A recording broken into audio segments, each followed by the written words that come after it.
Terlebih sebagai anak bungsu, saya mudah mendapat kasih sayang dan perhatian dalam keluarga. Namun, karena terus-menerus menerima kasih, saya menuntut agar orang mengasihi saya, sedangkan saya kurang bisa mengasihi. Keegoisan dan sulit mengerti orang lain adalah hasilnya. Ini mulai menjadi masalah ketika muncul konflik antara saya dan salah satu kakak saya. Sewaktu kami masih bersekolah, ia pintar secara akademis, sedangkan saya lebih mudah bergaul. Saya iri dengan dia, tetapi ironisnya ia pun iri dengan saya. Ketidakmampuan kami untuk saling mengerti sering berbuah pertengkaran. Belakangan, saya merasakan adanya perubahan di dalam dirinya. Ia sering datang kepada saya dan minta maaf kepada saya.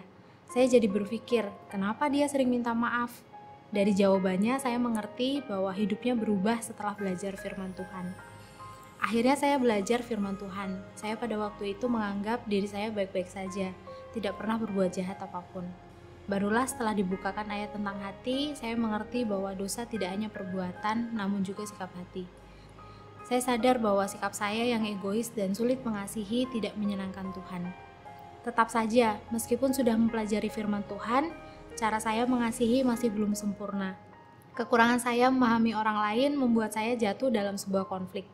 Dari situ, barulah saya mengerti Tuhan ingin agar saya bertumbuh dalam mengasihi. Untuk itu, saya diajarkan lebih dalam untuk peduli dan dekat dengan orang lain. Belajar untuk memiliki empati sehingga saya punya sudut pandang yang tepat dan tahu dengan cara apa saya bisa mengasihi. Matius 22 ayat 37-39 berkata, "Kasihilah Tuhan Allahmu dengan segenap hatimu dan dengan segenap jiwamu dan dengan segenap akal budimu." Itulah hukum yang terutama dan yang pertama. Dan hukum yang kedua yang sama dengan itu ialah kasihilah sesamamu manusia seperti dirimu sendiri. Ayat ini mengingatkan saya bahwa saya mengasihi sesama itu sama pentingnya dengan mengasihi Tuhan sendiri. Hal inilah yang membantu saya untuk dekat dan dalam dengan siapapun juga. Nama saya Marcy and this is my turning point.